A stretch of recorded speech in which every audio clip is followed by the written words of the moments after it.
Hello and welcome to Whatever Happened to the Gentleman, the podcast that brings you real, no BS dating and relationship advice.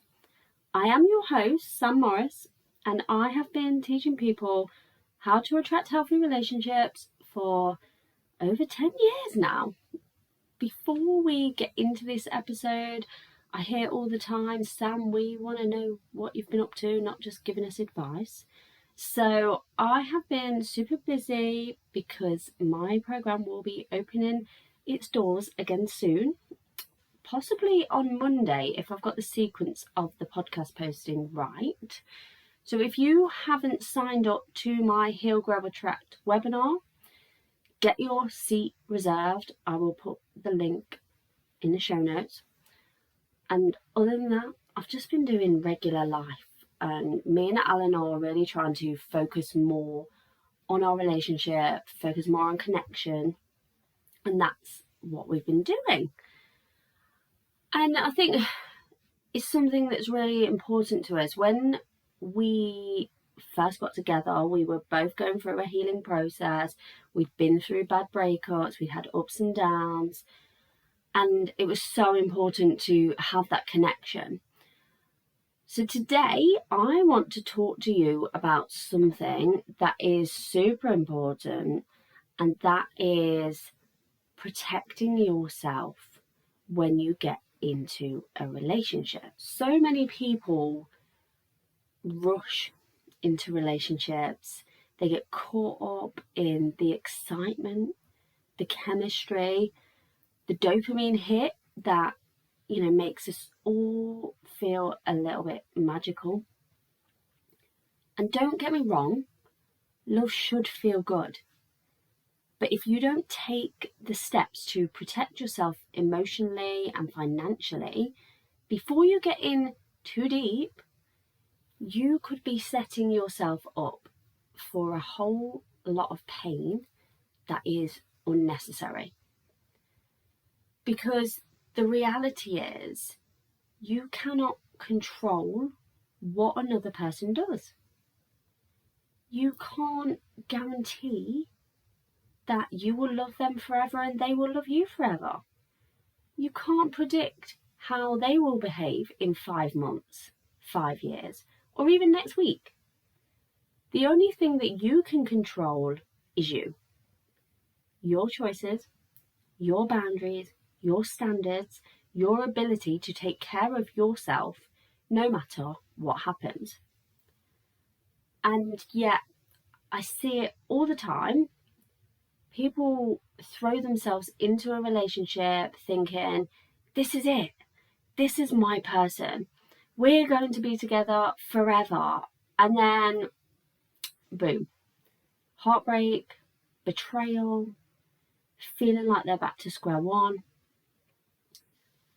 Or worse, people move in with their partner too quickly, giving up their independence, giving up their home, their financial stability, and then when the relationship falls apart for whatever reason, they're left kind of scrambling around with no backup plan, no savings, nowhere to go. They have to stay in a relationship even though it's unhealthy because financially they're not okay. So today we're going to talk about how you can protect yourself before you fall in love. And no, this isn't about being cold, about being guarded, about pushing love away. It's about making sure that if things don't work out, you are emotionally, financially secure. Because the strongest relationships are built on choice, not a need. So let me talk to you about the difference between choosing to be with someone versus needing to be with them. When you need someone, your happiness, your security, and your sense of self-worth depends on that person. If they leave, your world crumbles. When you choose someone, you're with them because you want to be, not because you have to be. Your life is stable on its own, and your partner becomes an addition, not a necessity. The healthiest relationships happen when both people are there by choice, not because of fear, not because of desperation, and certainly not because of being dependent. So how do you set yourself up for that? 3 ways to protect yourself emotionally before a relationship. You need to accept that it might not be forever. I want you to be real. Even if you have found your person, one day they will die. And I know that's not the most romantic thing to say, but it's the truth. Or you will die. Nothing in life is guaranteed. And instead of clinging to forever, start being grateful for now. Enjoy what you have now without fear of what might happen later. Protecting yourself emotionally is not avoiding emotions. And a lot of people confuse that. They think, protecting their emotions means they've got to be closed off. That isn't the answer. True emotional protection means allowing yourself to feel everything. The highs, the lows, the uncertainty, without losing who you are. It's about being open to love, but also acknowledging that if it doesn't work out, you're still going to be okay.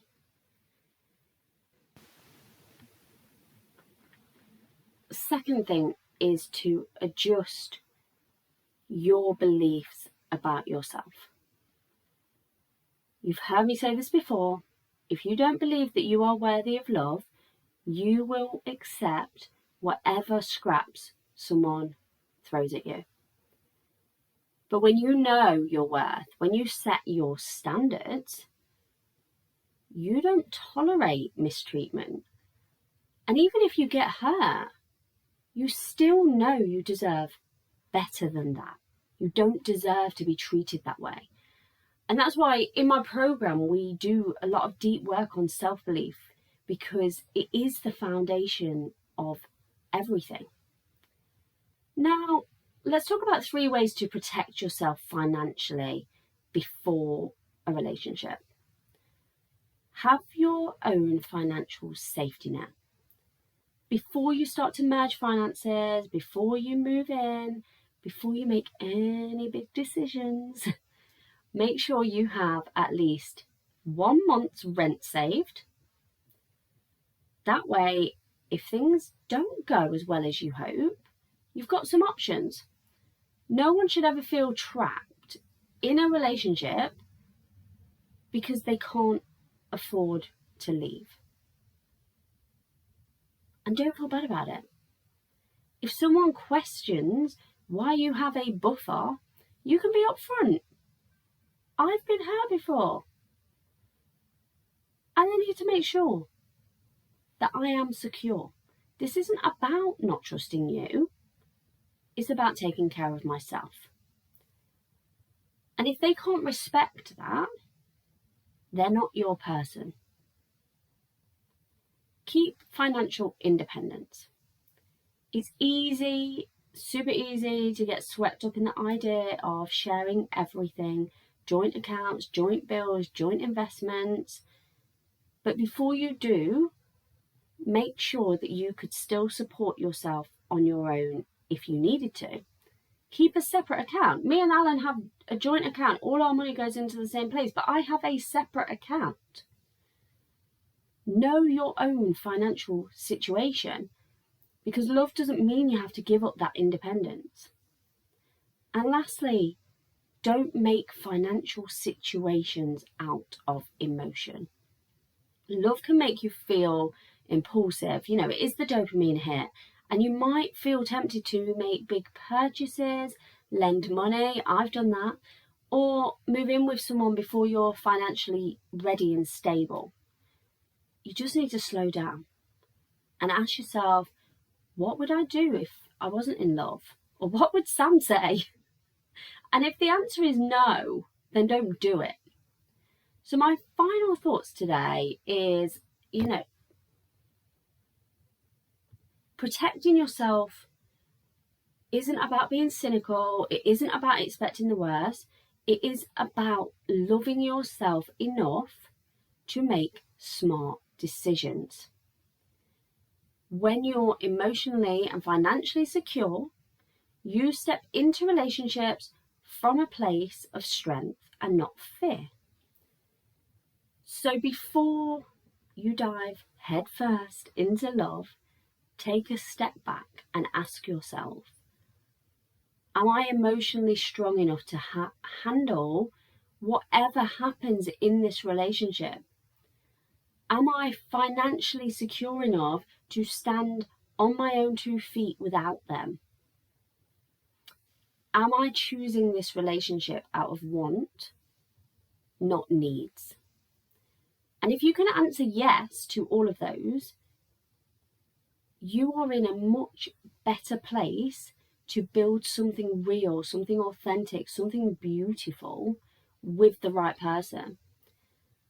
And if this resonated with you and you want to dive deeper into your healing, into your self-worth, into realizing what a healthy relationship looks like and being able to build real love, I've already told you my Unbreakable program opens on Monday.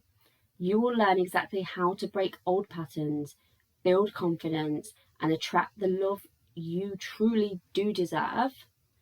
I'll put it all in the show notes. And if you love this, please subscribe. Please leave me a review because I read them all. And share it with someone that you think really needs to hear it.